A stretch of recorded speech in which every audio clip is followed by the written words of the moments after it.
what would you all say is your greatest challenge, or what was your greatest challenge, or is your greatest challenge since being married?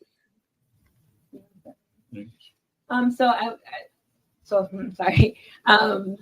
After about 2.5 years, we decided, let's try to have a family. And so I would say around December of 2014, we started trying to get pregnant. And I really thought it was going to be just kind of a easy thing. Yeah. I'm one of five. I'm the last of five children. My mom never had any had any issues with getting pregnant or staying pregnant. So I just kind of thought this, we're just gonna get pregnant and have a kid. Yeah. So we started trying in December. January I got pregnant.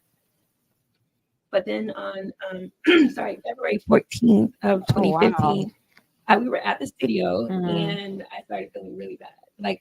It was like a bad that I hadn't felt before, and I was like, this isn't good. So I do remember going home and I started to miscarry. And it was very I can't describe it. It was just, very just sad, of course, but very just dramatic, because like you can feel the child leaving you. And I just remember I just begged so much to the Lord. I was like, please, you just begging and bargaining, like, please just, let this child live. But unfortunately, the child did not. And it was just a very, very hard thing. But we went to our obstetrician. We told him about, of course. They were kind of like, oh, that's normal. That happens a lot. I'll just try again. And so we did try again. And we got pregnant again. And then we were pregnant in June. And then around our anniversary, I miscarried again. And I remember just thinking, like, this is really hard. Yeah. Like, it's really, it's just really, I don't know how to say it. It's just, you just hope for this baby to be able to meet this baby. And feeling that child leaving your body is just really hard. It's like the closest thing to death, because that baby's here and now they're not. And you're looking at these ultrasounds and there's no heartbeat. And it's just very confusing. It's very depressing. It's very it makes you very doubtful. I started to really feel like the Lord maybe was upset with me or angry with me or punishing me for decisions I made in the past. And I just felt very confused and angry, to be honest. We did try again in the next year in 2016, and I had a third miscarriage. And at that point, I was like, okay, we gotta stop, because I don't know what's happening, and I don't know. I was just like, I just felt like the Lord was just angry with me and just didn't want us to have a child again. So I don't know if I felt in that time, but where we in that time. I think that's when it started getting stressful, just from us, because I didn't know how to fix it. I was trying to fix it. And I'm also a lot more public than she is, so it was hard, because I get stuff out by writing about it, doing spoken word about it, and then I'm very proud of her, because this is the first time talking about this ever. And so during that time, I didn't want to, bring any attention to what she was going through, because she didn't want to be vocal about it. So I felt like, I couldn't do anything. So after the third one, I asked her permission to at least kind of code it, write about it in a way. And that's when I wrote the Abandoned song. Yeah. So it was just me kind of getting out the struggles I was having, without it being obvious what I was talking about. So that was hard. I think that's when it started getting hard between us, just because things were getting. We were happy, because it was hard to be happy, because they were always afraid. I was always afraid that something was going to happen again. I felt like I was dealing with it, but I didn't realize until I wrote the song that I wasn't doing so well. So I think that's what caused some. That's when we started having like issues, Yeah. But yeah, it was really difficult.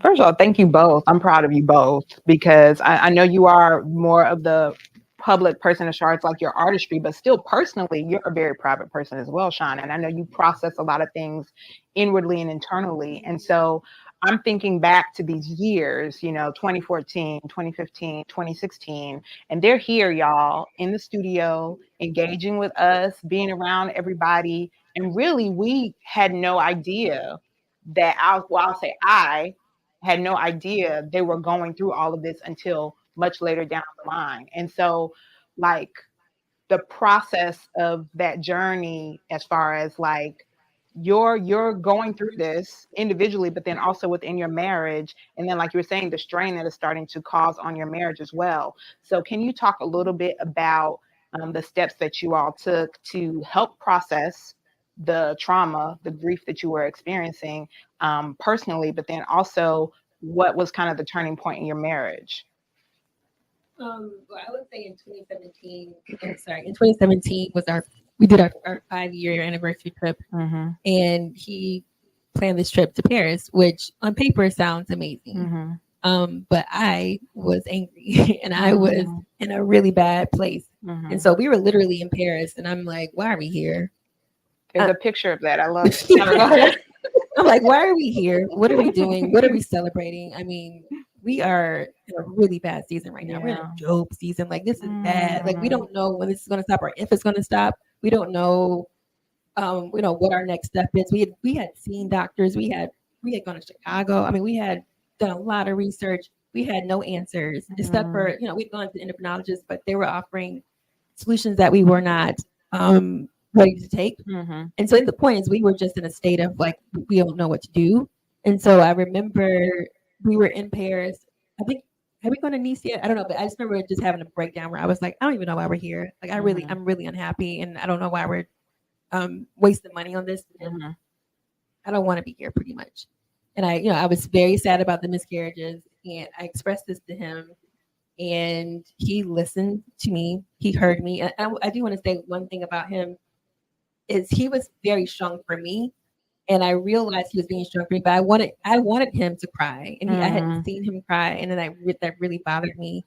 I wanted him to be just like me, but we can't have two of us just not functioning. But so anyway, the point is, I did tell him how I really, really felt, and he did something for me that I thought, or for us really, that I thought was helpful in processing. And I would like for you to describe what you decided to do. So we went down to Nice, and Nice has this like their ocean isn't like sand; it's like stones. Oh wow! Like stones like this big all over the beach. Right? Wow! And the beach is called the Bay of Angels. Right? So I took her to the beach, and then I asked her to find 3 smooth stones. That made me cry. And so I told her that we're gonna pick 3 stones to represent the children that we lost.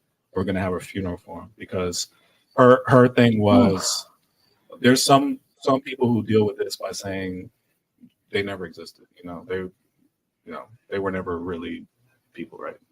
But she clearly did not feel that way. She felt like these were her children that died, right? And because the way kind of the world is set up, when that happens, they're just discarded. That it's almost like that did never happen. And I wanted her to experience, just being able to say goodbye, like a real funeral. So we found those 3 stones, and we cast them into the Bay of Angels. And I think that's the first time I realized how much I was hurting from it. So I think that was a moment where she finally saw how I really felt, because I was trying to be, tough. And I think it was a time for us to like pay honor to, like, they were like our kids. In our mind, we had 4 kids. Yeah. So that was I think important.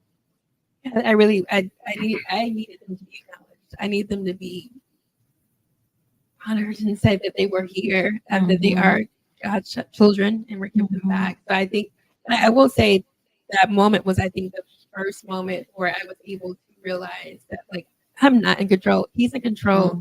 It's going to be okay. Regardless of what happens, it's going to be okay. And it's okay to to have joy, even though in the midst of all this is really bad. It's okay for you to smile. It's okay for you to recognize his beauty in other ways. And I think that, yeah, there's a picture of us on the beach and I'm smiling. And that, I think that probably was the first time I smiled that whole trip, because that was just that was really important to me. And I'm just very thankful for that moment of being able to sit with God and say thank you for the time we did have.